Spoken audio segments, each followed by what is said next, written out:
No tere mudilased, Metsakutsi siin. Kuna mulle räigelt meeldib kodus mängida PlayStation 5 peal Gran Turismo 7, selle uue VR setiga, mille Sony välja andis, siis ma olen otsustanud, et mul on räigelt vaja endale korralikku tooli, korralikke pedaale, normaalset rooli ja kuna minu arvates Euronics on täpselt see koht, kus minusugune hobigeimer saab endale kõige parema kraami soetada, siis lähme valimegi Euronicsist mulle korraliku sim-racingu seti välja. Euronics, ma hakkasin kodust liikuma.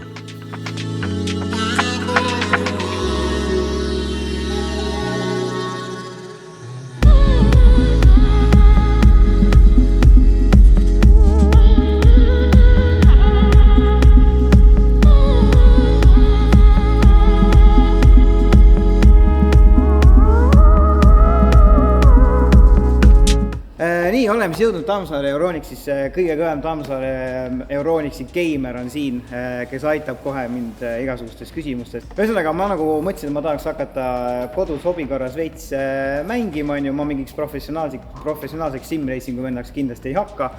Eestit maailmameistrivõistlustel esindama ilmselt lähitulevikus veel ei hakka. Never say never. Never say never, okei. Mis on kõige esimene asi on, millest ma üldse peaksin nagu peale hakkama, kui ma omale mingit setti nagu kokku hakkan panema? Esimene asi on kõigepealt see, et mis platvormi sa mängid. Sellest saab kohe alustada. Minu preferred platvorm on PlayStation 5. Okei, siis on nagu lihtne, siis on nagu, võtame kõige odavama neti, et esialgu nagu ei ole mõtet hakata kohe kõige kallimalt kokku panema, sest et lõppkokkuvõttes on see, et kui sa nagu ostad kalli komplekti endale kokku, aga sulle see ei istu ja ei meeldi, siis Need on need vennad, kes hakkavad suusatamisega tegelema, siis ostavad kogu geari ja siis otsustavad tegelikult ei viitsi suusatada. Jah, et pigem alustada nagu rahulikult, et võtta niisugune keskklassi hinnaklassi oma, et kas Logitechi G29, mis on nagu niisugune ütleme niimoodi, et üks kõige levinumaid rooli üldse, mida nagu kasutatakse, et ta siis töötab tavalise hammasratas gaasi peal või siis mingi niisugune odavama otsa nagu Thrustmaster, mis on siis lintmootori peal. Ühesõnaga, ütleme, mul on budget on olemas enam-vähem oma peas, on ju nii, et mis järgmine asi, mida ma peaksin kindlasti nagu järgmine asi, pead mõtlema selle peale, et kas sul on mingid lisatarvikuid vaja. Nii. Oleb jällegi täpselt sellest, et mida sa sõidad. Et kas sa sõidad näiteks Gran Turismot, siis sul ideeliselt ei ole ei käigukangi vaja, käsipidurid, niisugused asju ei ole sul vaja. Okay. Aga kui sa nüüd hakkad näiteks WRC-d sõitma, kas siis Naakoni WRC mängu või siis Dirt Rally, siis võiks käsipidur olla. Sest käsipidur teeb selle sõitmise nagu ägedamaks. Sa saad küll nupuga seda kasutada, aga samas, kui sa ikkagi kangi saad tõmmata, see on ikka ägedam. Okei, hinnaklass on paigas, olen välja mõelnud, mis lisatarvikuid ma juurde tahan, mis edasi saab? Tool. Nii, ilma toolita on ebamugav sõita. Nii, seal on ju ka ju miljon varianti, millest ma pean nagu lähtuma, ütleme just täieliku nagu kollanokana, kes mitte midagi jaga. See oleneb hästi palju sellest, et kui palju sul ruumi on. Kui sul on ruumi nagu hoida seda tooli näiteks lahtisena, et siis sa võid vaadata seal niisugune 250 ülesse. Ikka hinnaklassist nagu lähtumiseni. Jah, et need on sellised toolid, mis on siis nagu kogu aeg lahti, kogu aeg valmis, et sa tõstad lihtsalt teleka ette, ühendad juhtmed ära ja kõik. Kui sul on ruumi vähe, et tahad näiteks selle roolikomplekti nagu kokku lapata, kuhugi ära tõsta eest, siis sa saad juba 200 euroga tegelikult hakkama. See tool on täiesti mugav, et saab kõik oma asjad nagu ära tehtud, aga võiks ikkagi vaadata nagu natuke kallima poole, sest teeb selle sõiduelamuse teeb ägedamaks. Hinnaklass, lisavarustus ja ruum. Millised mingisugused enam-vähem mingisugused vahemikud on, kus ütleme on mingi täielik algaja selline mingi set, siuke keskmine, kes nagu ütleme on algaja, aga tahab veits nagu kvaliteetsemat asja ja siis mingisugune täiesti pro-set, mis on juba nagu, kuidas need hinnaklassid enam-vähem nagu jagunevad? No võime arvestada niimoodi, kui sa mõtled nagu seti all, siis seda, et sul on pedaalid ja tool, et siis me räägime kuskil niisugune algaja set oleks, ma arvan, et niisugune maksimum kuni 500 eurot. Seal 500 kuni 1000 eurot on siis niisugune keskklass, 1000-st üles, siis me räägime juba niisugustest inimesest, kes nagu tahab väga tõsiselt selle teema tegeleda. Saab kuidagi veel kallimaks minna, et me võime rääkida seal ka 10-tes, 20-tes. 5 erinevat ekraani ja siis peegli ekraani. Nüüd rauliline sõidu tool ja nii edasi. Ja minu soovitus ongi, et alustada rahulikult, et mitte kohe nagu mingit tohutut investeeringut teha, et siis on võimalik hakata juba, kui väga meeldib, siis hakata sealt nagu edasi minema, et vahetada näiteks, et okei, ma tahan paremat tooli, ma ostan endale paremat tooli, nii, okei, ma tahan paremat rooli endale saada, saab rooliseti välja vahetada, ja siis niimoodi rahulikult nagu juba nagu edasi liikuda. Päris palju oleme siin juba arutanud mulle nagu jääb täiesti arusaamatuks see kogu brändide loogika selles simreisimises. Mis need head brändid, mis teil siin saadaval on ja nii edasi, mida peaks nagu võib-olla kõige rohkem vaatama? Meie oleme keskendunud praegusel hetkel 2 brändile, mis on kõige tuntumad nii-öelda just tavatarbija seas. Üks on siis Logitech, mis on nagu väga vana bränd juba oma roolidega alustades G25-st lõpetades praegusel hetkel juba siis G923-ga, see on siis kõige uuem versioon sellest vanast heast roolist nagu, ja teine on siis Trustmaster. Logitechi Trustmasteri suurim erinevus ongi see, et Logitech on nagu, sa saad siis ainult pedaalid, on kohe 3 pedaali, sidupidur gaas ja siis on rool, ongi kõik. Trustmaster nii-öelda on selles suhtes natuke parem, kuna seal on nagu võimalik customise'ida enda setti nagu päris kõvasti, et sul on võimalik customise'ida paremad pedaalid, lisaks käsipidur. See ei pea kogu setti nagu uut ostma, vaid sa saad nagu update'id olemas. Alguses tulebki on rool ja pedaalid, aga need enamus pedaalid on 2 tükki ainult, sul on ainult pidur ja gaasipedaal, ja sul on võimalik nagu täismetallraamiga pedaalid osta, siis saad endale käsipiduri panna juurde, käigukangi, siis mõtled, et okei, et mul on praegusel hetkel väike paranka näpu vahel, ma tahaks nüüd vertsu sõita, ma tahaks suuremat rooliratast, ma saan osta endale eraldi rooliratast, selle välja vahetada. Sõidan F1, ma saan osta endale täiesti kas F1 väga korraliku rooli või siis sükene keskklassi rooli ja nii edasi. Ja toolide osas? Toolide osas on meil nii Playseat, mis on üks kõige levinumaid, teeb kõige lihtsamaid toole, tal on muidugi ka sellised karmimad otsad olemas ja teine on siis Dexter Racing, mis on ka siis nagu jagunenud, hästi palju on just selliseid hästi lihtsasti kokku volditavaid toole, mis võtavad vähe ruumi, või siis me saame minna ikka täis alumiinium raamistiku peale, kus on siis saad nagu täis simbe elamuse endale teha. See on siis Playseat Trophy, mis on siis mulle ka see hullult meeldib, sest on nagu see, et seljatuge on võimalik nagu siis erineval nurga alla panna, ta on hästi mugav, see pinnakatte on hästi mõnus, et ta on keskene riie, et sa ei hakka nagu väga hullult nagu higistama, et mul on just nahkkattega see probleem, et selg hakkab rämedalt higistama. Ja siis ta on see, et ta on keskelt vaba. Et mul on nagu hästi lihtne pedaali vajutada ja suurus saab ka siin, et keerad need 2 kruvi lahti, siis saab seda pikkus nagu määrata, et kas ta on pikem või lühem, vastavalt sellele nagu vaja.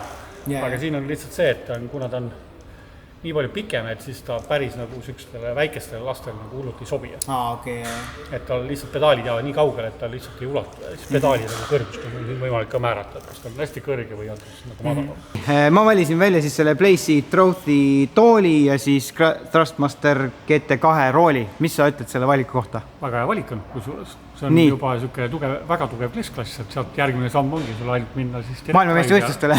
Põhimõtteliselt peaaegu et pead küll natukene harjutama, aga harjutamine teeb meistriks, nagu öeldakse. Aga ma lähen siis korjan üles ja topime auto peale ja suur tänu sulle info eest. Head sõitmist! Tänud!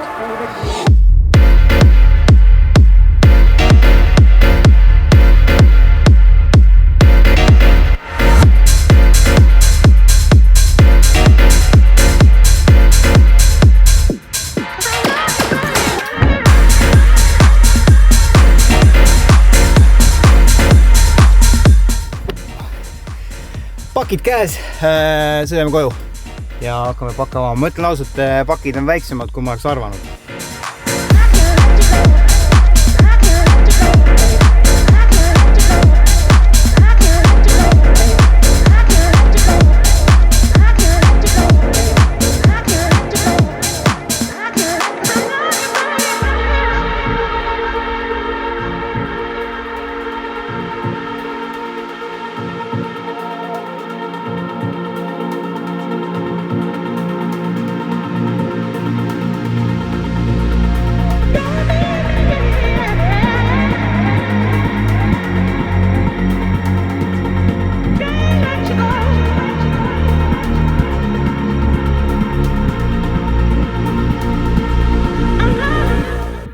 Nagu siis öeldud sai, minu poolt osutus valituks PlayStation 5 peal mängimiseks Playseat Trophy tool Trustmaster DGT2 rool. Tooli hind hetkel Euronixis 599, rooli ja pedaalide hind 799. Playseat Trophy tooli valisin peamiselt ikkagi sellepärast, et mulle vähemalt tundub ta välimus natuke ägedam kui nende teiste toolide oma. Lisaks loomulikult, et ta oli kergem kui teised, saab ringi liigutada lihtsamini ja hõlpsamalt. Nagu paljud asjatundjad ütlesid ja nagu ka Euronixis mitu korda sai mainitud, siis tooli materjal on hingavam. Trustmaster D GT2 rooli ja pedaalisüsteemi valisin ma peaasjalikult ikkagi hinnaklassi pärast.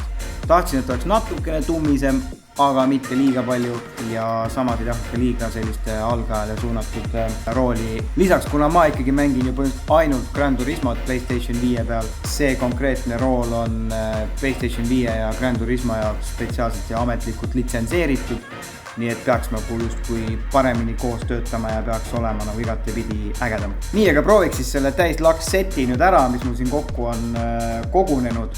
Ma olen mega kaua unistanud, saaks selle uue PlayStationi VR seti reaalse rooli pedaalide tooliga mängida Gran Turismo 7.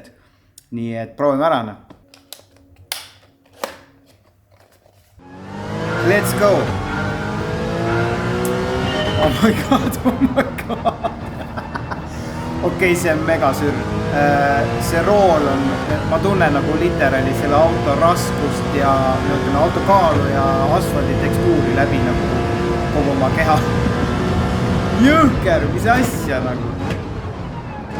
Ma olen praegu literaali, ma olen lihtsalt nagu oma elutoas GT4 Clubsporti roolis ja sõidan Itaalias 150 kilomeetrit tunnis. Ja see tool on nagu mega õige, ma sättisin ta nagu muidugi täpselt heasse asendisse. Võib-olla see on nagu minusuguste natuke väiksemad kasvu inimeste eelis, aga selle tooliga on nagu tõesti mega hea. Ja see rool on nagu tummisem, kui ma oleks elus oodata. See on nagu päris auto. Ma tõesti, ma ei kujuta ette, kuidas oma kodustes tingimustes saaks selle experience'i siin nagu veel realistlikumaks teha. See on lihtsalt jõhker. Saab vaadata peeglisse. Mega vitsis. Ei noh, kui sa oled autohuviline ja sa oled mõelnud, et tahaks oma autosõiduoskusi ringraja peal natukene tuunida ilma autosid lõhkumata, siis soovitan soojalt lihtsalt. Gran Turismo 7 PlayStation 5, PSVR 2, headset, Playseat Trophy rool ja Trustmaster D GT2 rool. Ebareaalne, nagu ossa raisk, no see on jõhker. Oh my god. Okei, siin läks natuke tuksi. Mul on praegu kõik need abid ja kõik asjad peal, sest ma olen ikkagi siin põhimõtteliselt nagu esimest korda. Natuke läheb aega, et selle asjaga nagu harjuda, aga no soovitan 10-10.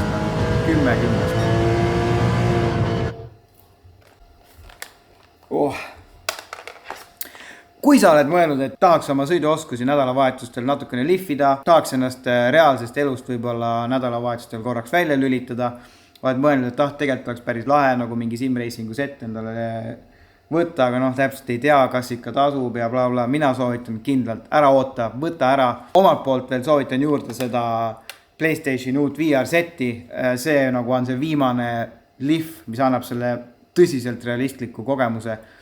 Ei pea olema mingi heavy gamer, ei pea mingitele muudele tingimustele või reeglitele vastama, lihtsalt kui sul on huvi, soovitan. Euronixis on kõik kraam olemas, küsi julgelt nõu. Ma arvan, et kui sa selle lükke ära teed, siis sa ei kahetse. Suur aitäh Sony PlayStation Eesti, suur aitäh Euronix, Gameboy Gucci out!